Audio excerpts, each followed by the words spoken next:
الحدوته بتبدأ مع بيتر باركر، الطالب اللي كله بيتنمر عليه يا عيني والله، لأن هو طالب غلبان كده وطيب وفي حاله. هتقولي الجحوشة دي كلها في سنة؟ هقولك أمريكان بقى جدع تولي. هو بيوصل المدرسة بالباص اللي بيتهزق فيه لأن محدش بيعامله حلو يعني، وبيوصل صاحب عمك بيتر الغني هاري، واللي بيوصل بعربية فخمة كده المدرسة، وبيتر بيقابل أبو هاري ده وبيدور ما بينهم حوار لطيف كده، لأن ولد هاري ده يبقى دكتور عالم، وبيتر بيحب العلم والعلوم والعوالم. ما علينا. هو بيروح بيتر وهاري المختبر المدرسة عشان عندهم جولة يشوفوا العناكب اللي في المدرسة، واللي بيكون في منهم عناكب غريبة كده، وفي منهم كمان اللي معمول عليها تجارب علمية. اللي بيكون عمك بيتر معجب بصاروخ أرض جو كده اسمها ماري تشين، وبيدلعها ام جي، بس احنا هنقول لها ماري عشان أسهل. هو بتلاحظ المدرسة إن في عنكبوت من اللي معمول عليهم تجارب دول ناقص، وبيكون العنكبوت ده في السقف كده فاهم بيلعب وبيتمخطر، وبيطلب بيتر يصور عمتك ماري عشان الجريدة بتاعة المدرسة. وفي أثناء ما هو مندمج كده وبيصورها ما تفهمش كان بيبص على ايه، العنكبوت بيقوم جاي نازل عليه وقرصه. وعلى الجنب التاني في شركة اوسكوب، ودي الشركة بتاعت والد عمك هاري اللي هو صاحب بيتر، ويكون بيصنع حاجات زي أسلحة كده عشان يبيعها للجيش، ايرون مان في نفسه قوي، ولكنهم بيكونوا طالبين منه يصنع مصل عشان يقوي الجنود ويخليهم خارقين. وبيكونوا عملوا عينات، ولكن بيكون المصل ده آثار جانبية، زي ان اللي بياخد المصل ده بيكون عنده عدائية كده جدا، وبيتجنن وبيعايز يولع في اي حد في طريقه فاهم، ما بقاش شايف قدامه يا عيني. فعمتك القيادات، شفت حتى القيادات بقول عمتك بتديله مهلة اسبوعين عشان يخلص يوم المصل، والا هيقطعوا عن شركته التموين ايه التمويل. وفي الشركه ابو هاري واللي بيكون اسمه نورمان اوزمون مستعجل عشان يخلص المصل، فبيقرر ان هو يعمل التجربه على نفسه ويصيب يدخيل. فبيدخل الجهاز وبتبدا عمليه نشر المصل في جسمه، وبيكون عباره عن غاز كده. فبيقعد عمك نورمان يتنفض كده ودقات قلبه بتقف، فبيدخل المساعد بتاعه، فبيقوم جاي عمك نورمان ضربه كده بلا هدف. وتاني يوم بيصحى عمك بيتر بعد ما نام كتير جدا، ويبص في المرايه بيلاقي جسمه مليان عضلات، وان هو بيشوف من غير نضاره زي الفل عادي جدا. ولما بيبص من الشباك بنعرف ان عمتك ماري اللي بيتر معجب بيها بتبقى ساكنه في العماره اللي جنبه او في البيت اللي جنبه، وما عندهمش عمايه في الحته اللي ساكنين فيها، وابوها بيكون بيعاملها وحش كده وبيطردها بره البيت. وفي البيت بيلاقي عمك هاري ابوه على الارض ومش فاكر اي حاجه من اللي حصلت له امبارح. وبيوصلوا خبر ان المساعد بتاعه اتقتل، وبدل الطيران والزلاجه اللي صنعهم اتسرقوا. وبيكون بيتر في المدرسه وبتوع ماري، ولكنه بيلحقها بسرعه كده، الواد ده يبقى جامد. ودي بتكون من القوات اللي هو اكتسبها، سرعه رد الفعل. ده غير ان هو لاحظ ساعات بيطلع من ايده خيط كده بيلزق في الحاجات، فبالغلط بيهدف طبق اكل على واحد كده في المدرسه واللي هو كان بيتنمر عليه يعني. وبيروح الولد ده واللي هو اسمه فلاش يعني بالمناسبه علشان يضرب عمك بيتر، ولكن عمك بيتر والحمد لله بيحس بيقعد ايه فاهم انت يتفادى ضربه كده وسع كده وسع كده مش عارف ايه، ولا وبيحصل عكسه، عمك فلاش بيتضرب وبياخد على قفاه وبيحدفه بعيد وبيقع على الاكل تاني. فبيسيب عمك بيتر المدرسه وبيطلع يجري، ان هو بيحس ان هو غريب كده في نفسه، ويبدا ان هو يربط الموضوع ما بين قرصة العنكبوت انها تدي قوه خارقه وكده. وكمان لاحظ ان هو قدر ان هو يتسلق الجدران، وبيفضل يجرب القوه بتاعته ويتنطط من مبنى للتاني، ويبدا بقى يجرب الشبكه بتاعته، ولاحظ انها مش بتطلع غير لما بيخلي ايده على الشكل ده، وبيقعد يتمرجح بالشباك كده زي القرد. وبيروح بيتر بالليل وبيسمع من شباك اوضته ان ماري بتتخانق مع علاء تاني، فبيعمل ان هو بيرمي الزباله عشان يكلمها، وبيتكلموا فعلا بيقعدوا يتكلموا عن احلامهم. وبيتر بيقول لها ان هو نفسه يتجه للمدينه ويشتغل فوتوغرافر هناك،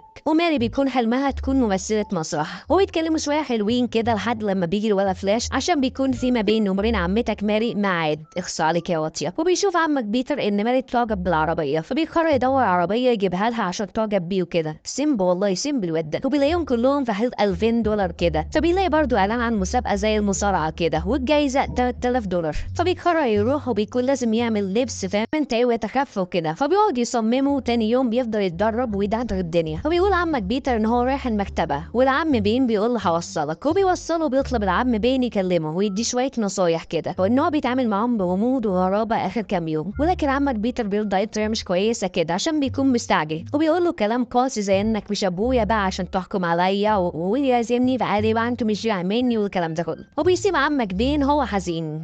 يا عم بين. وبيروح بيتر للمسابقة بتاعة المصارعة، وبيشوف المصارعين وقد إيه هم أقوياء وجامدين فشخلة. وبيدخل يشترك في المسابقة وبيتسجل باسم سبايدر مان، والناس بتستهزأ بيه كده لأن هو حجمه صغنن كده فاهم. وبيدخل الحلبة وبيتقفل عليه بالقفص، ويكون عمك بيتر هيتضرب، ولكنه بيقعد يتنطط يتفادى المصارع. وبيقدر عمك بيتر إن هو يضرب المصارع وفعلا بيهزمه وبيكسب الجايزة، والناس بقى بتقعد تهتف باسم سبايدر مان. وبيروح لعامل المسابقة عشان ياخد الجايزة، ولكن بيديه $100 $100 بس بدل ال 3000، وفضل يقول له حاجة غريبة كده زي إن المفروض يقعد الحلبة 3 دقايق عشان ياخد ال 3000، بس هو قعد 2.5 دقايق وهزم المصارع بسرعة والحاجات دي كلها. وأثناء ما عمك بيتر طالع بيدخل مجرم وبيسرق الفلوس، وكان بإيد بيتر إن هو يوقف المجرم، ولكنه بيسيبه يمشي عشان الراجل ده نصاب، اللي هو أنت اديتني $100 بدل 3000 تبهه. وبيطلع بيتر وبيكون في بوليس كتير وناس متجمعين كده، فلما بيقرب عمك بيتر بيلاقي إن عم بين متصاب بطلق ناري، وده بسبب إن هو جه علشان ياخد بيتر بالعربية ولكنه بيتقتل. فبيقوم عمك بيتر يلبس القناع بتاعه وبيروح يطارد المجرم عشان ينتقم منه، وبيوصل له فعلا، وبيقعد يضرب فيه لحد لما بيلاحظ إن هو نفس المجرم اللي سابه يمشي بالفلوس. فبيضرب عمك بيتر والمجرم بيخاف فبيتكعبل وبيقع من الشباك، وبيهرب بيتر وهو حزين جدا على عم بين. شفت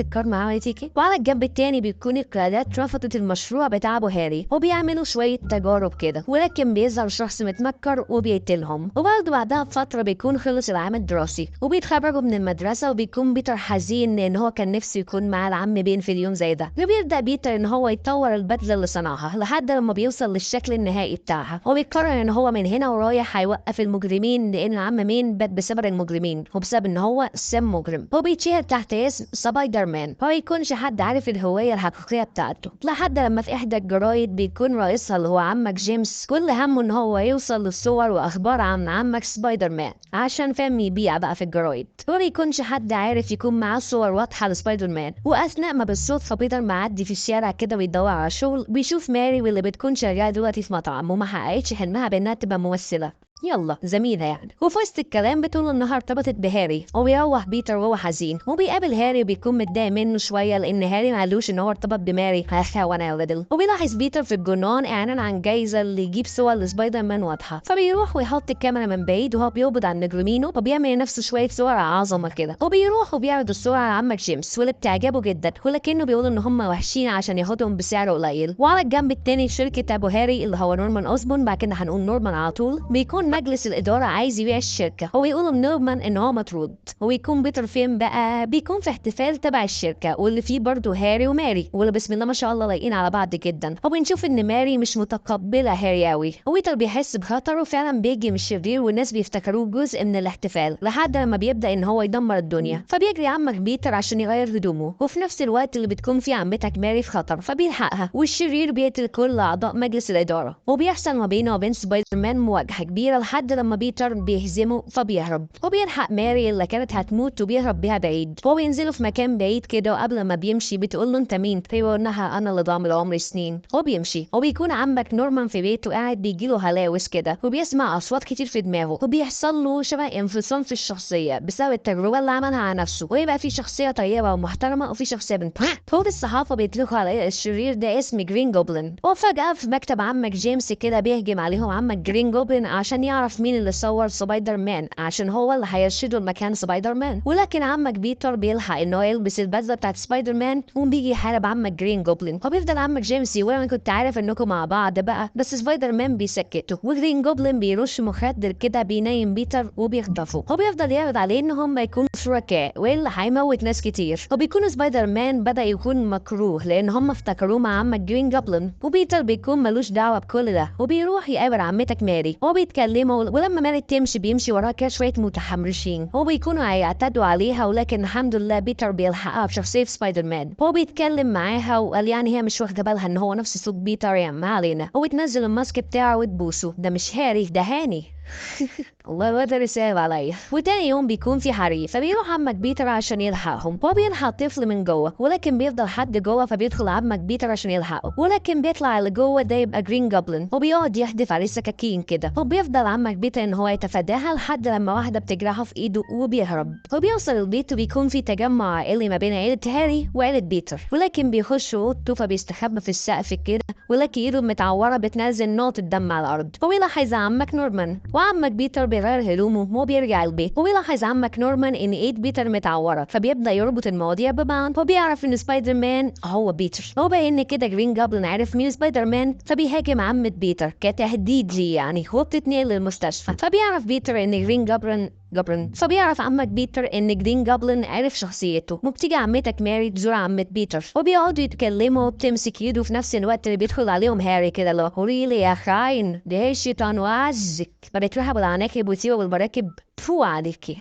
ايه ده وبيكون بيتر بيكلم عمته اللي فاقت وبقت كويسه الحمد لله. هو تقول ان هو المفروض يعترف لماري بحبه، فبيقتنع وبيروح يكلمها ولكنها مش بترد، واللي بيرد عليه يبقى جرين جوبلin، وده معناه انه هو خطفها. وبيكون عم جرين جوبلin معلق ماري كده على الكوبري، وبيروح بيتر وبينقذها. هو بتحصل ما بينه وما بين نورمان مواجهه كبيره كده. ما هو نورمان ده هو ابو جرين، ما هو نورمان ده هو جرين جوبلin يا جدعان، في صباح الفل. وبيكون بيتر على وشك ان هو يتهزم، وقبل لما يتقتل جرين جوبلin بيقول ان هو هيقتل ماري. فجينات السم كده اللي هو بيتر بتشتغل وبيفضل يضرب في جرين جوبلin لحد لما بيكتشف ان هو ابو هاري، وبيتصدم. احنا عارفين ان هو ابو هاري، هو ما يعرفش، وبيتصدم جدا وبيكون مش فاهم اي حاجه ولا انا. وفجاه بيستدعي ابو هاري الزلاجه بتاعته، واللي هي اساسا فيها فاهم بوس كده، فيها خنجرين فاهم انت، فبيخش واحد في قلبه والتاني في صدره. المهم يعني فهو بيستدعيها عشان يقتل بيها بيتر من ظهره، ولكن بيتر بيحس بيها فبينط ويتشقلب كده، فبتلبس في نورمان، ردت في صدره فشخته. وبيروح بيتر شال جثته وبيوديها بيته، وبيشوفه هاري، واللي بيشوف ان سبايدر مان مع جثة ابوه، فده معناه ان هو قتله، وده كده يبقى بالنسبه له عدو وهو لازم ينتقم منه.